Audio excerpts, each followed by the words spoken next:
welcome to the Apple Guy. The year is 2010. Apple releases the original iPad on April 3rd after a January 26th announcement 3 months prior. The iPad was positioned as a replacement for the netbook as it was bigger than a phone but smaller than a computer, as well as being able to do tasks better than both devices, phone and computer. When the original iPad was released, it came installed with iOS 3.2 and stopped receiving updates on May 7th, 2012, with iOS 5.1.1 being the last set of updates.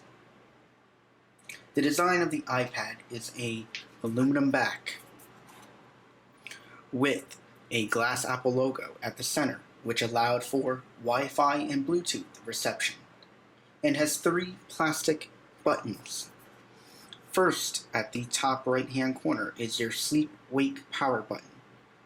On the right-hand side, you have your mute/screen rotation lock button, which can be configured in software on iOS. Below that, you have a volume up and volume down toggle bar. For the front, you have a all-glass design with black bezels around the LCD panel display, and a plastic home button at the bottom center. There are 5 major parts on the iPad. The first is your 3.5mm headphone jack at the top, with a microphone to the right of that. On the bottom of your device, you have a 30-pin dock connector, and to the right of that is your single speaker system. On the cellular models, you had either on the left hand or on the right hand side a mini SIM ejector, as well as a black plastic antenna at the top here for GPS and 3G connectivity to pass through the metal backing. So this iPad was Apple's first modern foray in the tablet market since the Apple Newton in the late 90s. So with that being said, as far as usability, you had your Wi-Fi, A, B, G, and N dual band with both 2.4 and 5 GHz frequencies, Bluetooth 2.1 plus extended data rate, and on the 3G models you had AT&T for service and GPS for the maps. This is the Wi-Fi only model we have right in front. As far as the weight goes with this iPad, it weighs a eye-watering 1.50 pounds for the Wi-Fi and a massive 1.61 pounds for the 3G model. With all that weight, let's see how the battery specs are. Both models of the iPad, Wi-Fi and cellular, offer a lithium polymer battery rated at 6,600 milliamp hours or 2.48 watt hours that delivered the legendary standard of 10-hour battery life on a tablet of that time and continues to this day with the current iPad generation. Under the hood was Apple's very first custom CPU, the legendary A4 at 45 nanometers at 1 gigahertz. The storage ranged from 16 gigabytes base all the way up to a beefy 64 gigabytes. The RAM was a mere 256 megs of DDR. No camera for FaceTime, no rear camera for pictures. As far as a sensor suite, you had the ability of the iPad being used in all 3 axis motions because of its gyro. It's a 3-axis accelerometer, and it had proximity as well as ambient light sensors, as well as a digital compass for the built-in Maps application. Your display is a 9.7-inch IPS LCD with resolution 768 by 1024 pixels with 132 pixels per inch density.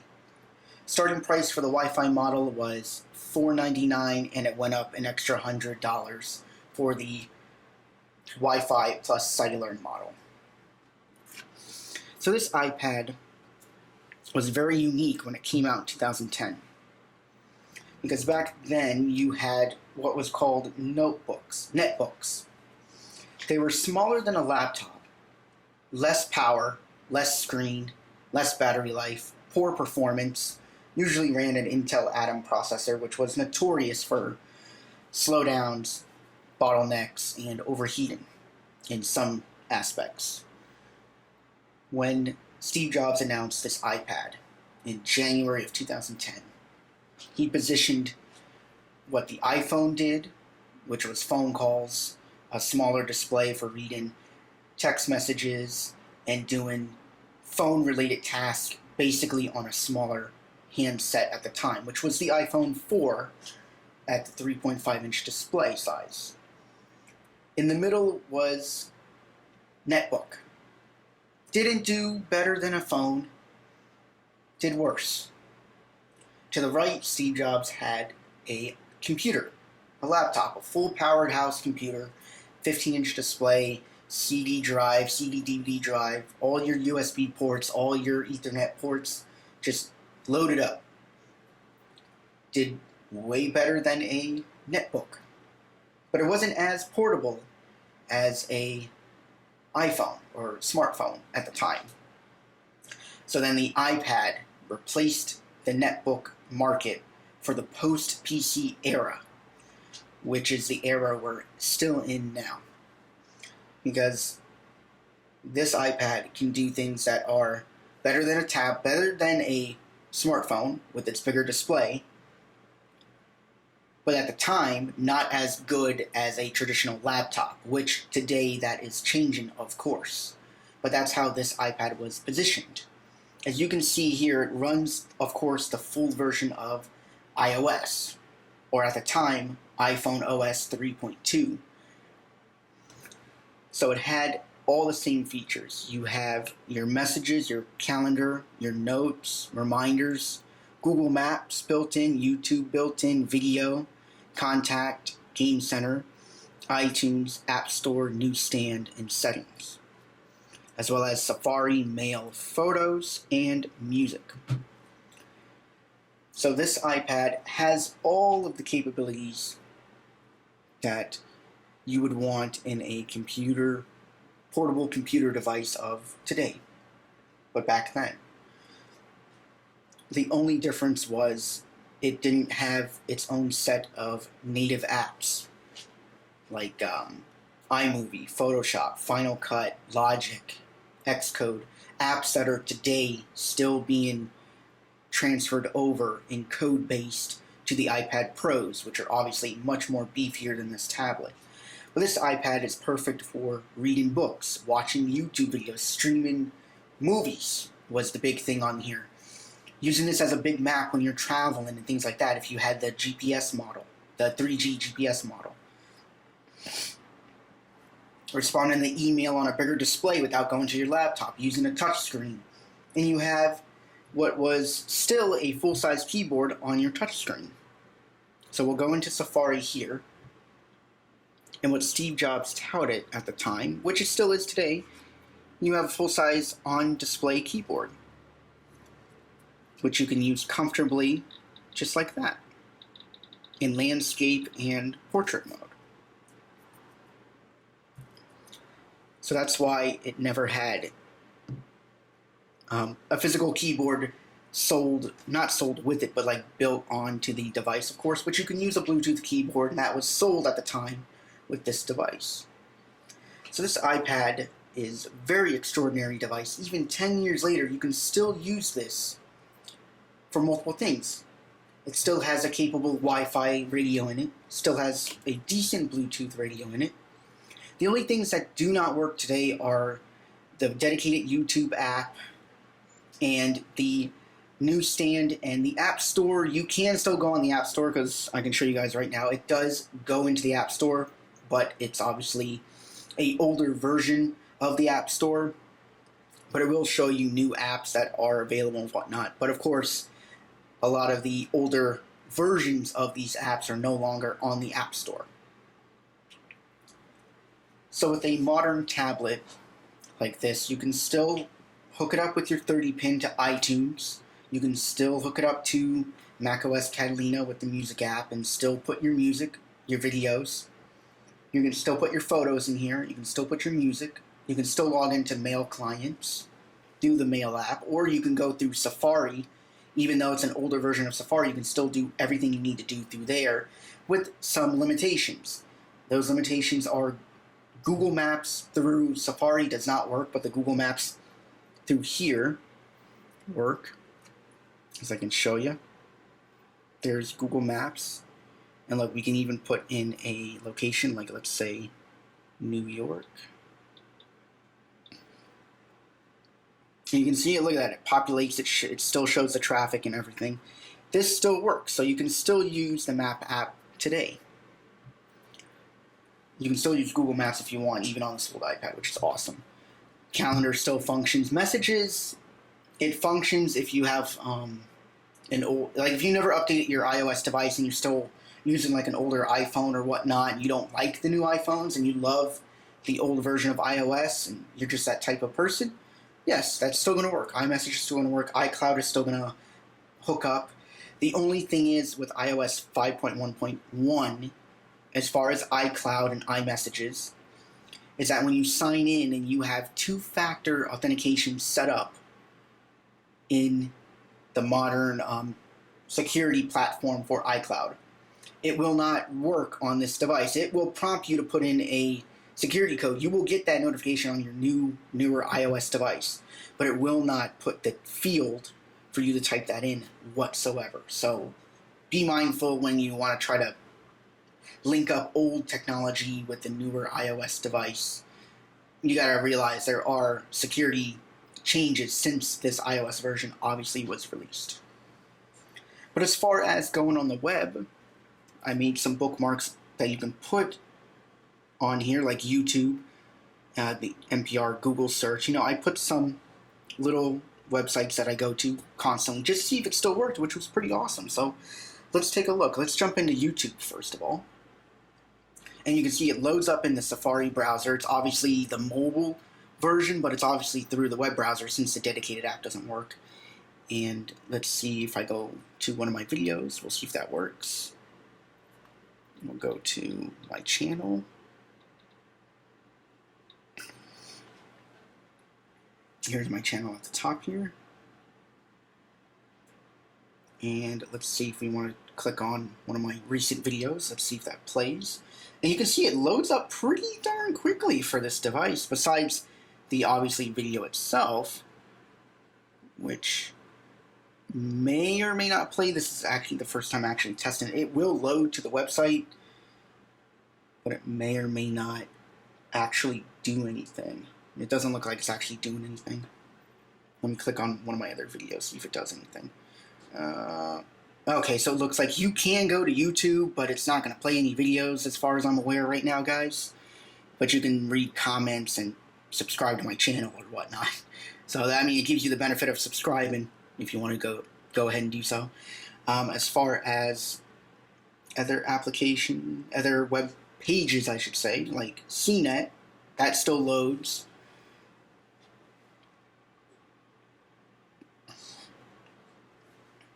So for instance, if you want to go into one of their news articles, we'll click on one and see if it lets us load. And you can see it loads the page.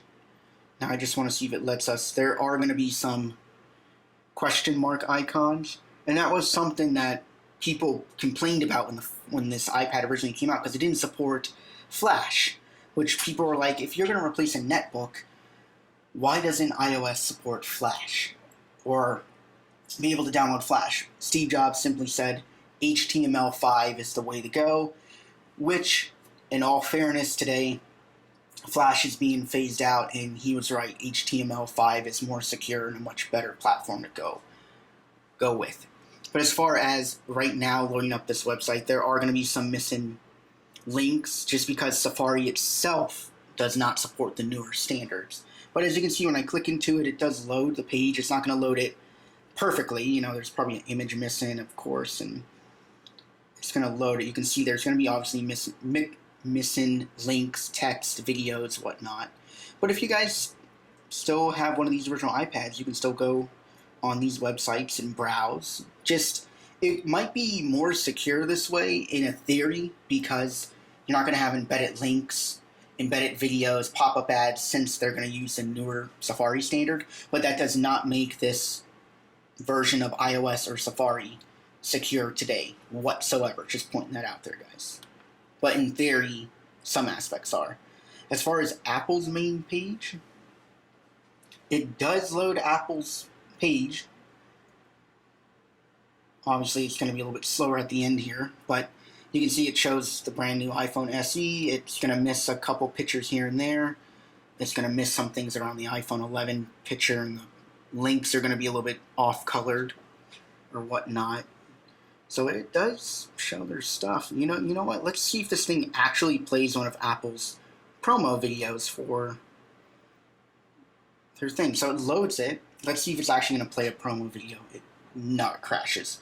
Okay, so it turns out that link on Safari is way too intensive for the processor of the device and the RAM, so it just cleared out. The Verge, let's see. We can load up the Verge. So we're going to close out all these other tabs and let this device actually... Okay, there we go. So it's going to load into the Verge. And I'm fairly close to the router. The router's like towards left out of camera angle. So it's actually very close to the router. But here it goes. It loads it. I'm just going to miss an image here. It might load in the background. Okay, so that's actually not loading up the rest of the... No. Okay. So let's hit on one of the technology sections. So you can still use it today. You just have to be mindful that it's a 10-year-old iPad. So it's going to be hit or miss on a lot of web pages today. Okay, let's click on this Amazon link. Let's see this Amazon news article if it will load. Okay, so it looks like it's loading. Okay, nice. Okay, so here we go. It's actually loaded. It's going to miss some text images at the top and whatnot. Okay, so it does give us the reader mode. Let's click on reader. And it should... Oh, wait. It reloaded, guys. Okay, so the page looks like it's going to reload to format for Safari Reader, maybe? Click on Reader. Ah, here we go. So if a page offers Apple's Reader mode, there you go. You can clearly use it in the Reader mode just how it was when it came out, which is very awesome. Let's check NASA. Let's see what we can do on the NASA website. But of course, guys, if you want to add, you can make bookmarks, or you can do what I did, which was add them to your home screen. And to do that, you just hit the button there and hit add to home screen, and you can just type in your own name for the website or whatnot, and it adds its link to it, its favicon icon. So here we go, NASA page. Okay, that page loads perfectly on here besides the one missing. Here, let's see if we can look at some pictures on the Hubble. Let's see. I'm very surprised for a 10-year-old tablet that this thing works excellent. And as far as, just gonna let you guys really quickly know that the reason why this iPad has big bezels was you see how my thumbs are right on the edge of the screen. Even if it's on the screen, like one hand, one thumb here, the page will still load. Of course, it's gonna mess up, but you can see the page will still move or whatnot, even if my thumb or palm is on it, because it has very excellent palm rejection. But the reason why the bezels are there is so you have a nice grip to hold it. But of course, palm rejection is built into the operating system, and that does a fantastic job. So as far as this web page loading, it loads perfectly besides a missing image or whatnot. But at the top here, we do have the reader mode. So let's go into reader. Okay, so here we go. Okay, that's pretty darn nice. It literally deleted that image at the bottom here that was not showing up and just put the rest of the text images there. That's okay. That's nice. So as far as other features of this iPad, you do have the ability of using a notification, not notification, but a task manager at the bottom here. So you double click the home button, and here's your way of force closing the app, which I preferred this way compared to how Apple does it today with the swipe up. It's an elegant system because it was a nice black, what you call it, like a cloth background, like a leather cloth background. But it was very nice because it's like if you double click the home button, you know for a fact all your recently opened apps are right down here. It's a nice little clean area for all your recent apps to open, not to double click the home button, of course, or swipe up from the bottom now and go into a three-dimensional task switcher. This was a little bit more cleaner, in my opinion, than what Apple has done today. But if you even, on this version, if you swipe over to the right, and on the left side of that, you have your brightness, so you can turn up the brightness, you can turn up the volume, hit the play button to play music, you can even tap into music and go into there. And if you go back there, so we'll go out of music,